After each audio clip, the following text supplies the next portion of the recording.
Sa ulo ng mga balita sa Pangasinan. Dekalidad na serbisyo publiko, patuloy na sinisiguro sa Pangasinan. Pagpalit ng pangalan ng Region 1 Medical Center sa Dagupan ng Speaker Jose C. De Venecia Jr. Memorial Medical Center. Aprobado na ng House Committee on Health. 6 na top-notchers na tubong Pangasinan, binigyang pagkilala at parangal. At mga magsasaka ng Lawak, Pangasinan, hinatiran ng tulong pinansyal. Unang ratsyada, dekalidad, abot kamay para sa lahat. Yan ang serbisyong ang galing na patuloy na isinusulong ni Pangasinan Governor Ramon Monmon V. Gico III.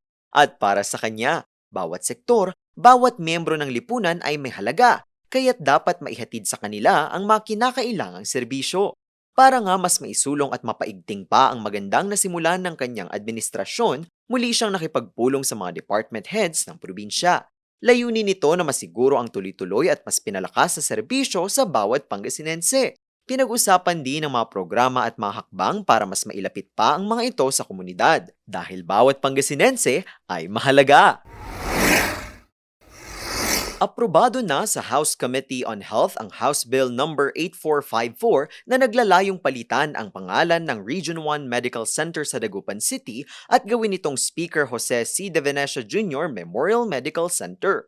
Ang panukala ay isinulong ni Pangasinan 1st District Representative Arthur Celeste na sinuportahan naman ng iba pang mga kongresista ng probinsya, kabilang si Pangasinan 5th District Representative Ramon Monchingico Jr. Layunin nito na bigyang pugay ang yumaong leader na nagsilbing kongresista ng ika-4 na distrito ng Pangasinan at 5 beses na naging House Speaker. Paraan din ito ng pasasalamat sa kanyang naging malaking ambag sa serbisyong pangkalusugan at paglilingkod sa lalawigan. Siya ay pumanaw noong February 10, 2026 sa edad na 89.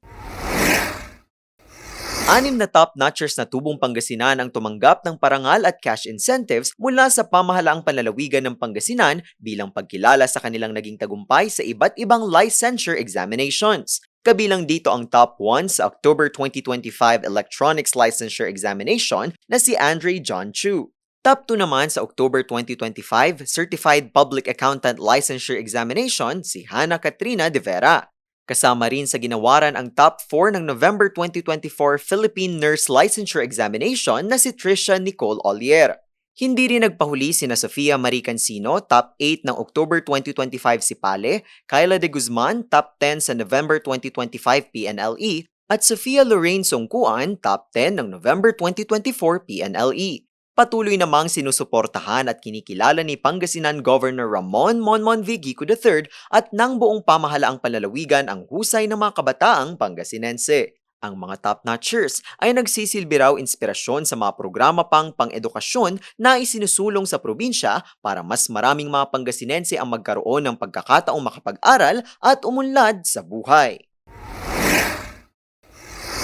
Malaki ang ambag ng mga magsasaka sa buhay ng bawat Pilipino. Kapalit ng kanilang mga hirap, dedikasyon at sakripisyo ay ang bawat nasa hapag ng bawat pamilyang Pinoy. Kaya't malaking bagay sa kanila na sa panahon ng krisis, nahatiran sila ng tulong pinansyal mula sa Presidential Assistance for Farmers and Fisherfolks Program payout sa ilalim ng pamumuno ng Pangulong Bongbong Marcos. Patunay raw ito ng suporta ng pamahalaan sa mga nagsisilbing haligi ng ekonomiya at tagapagtaguyod ng food security. Masaya naman si Pangasinan 5th District Representative Ramon Monchingico Jr. sa natanggap na tulong na ito ng mga kababayan. Pangako niya ang tuloy-tuloy na mga programa para maibsan ang hirap ng mga nasa sektor ng agrikultura at masiguro na may kaagapay sila ngayong panahon ng krisis.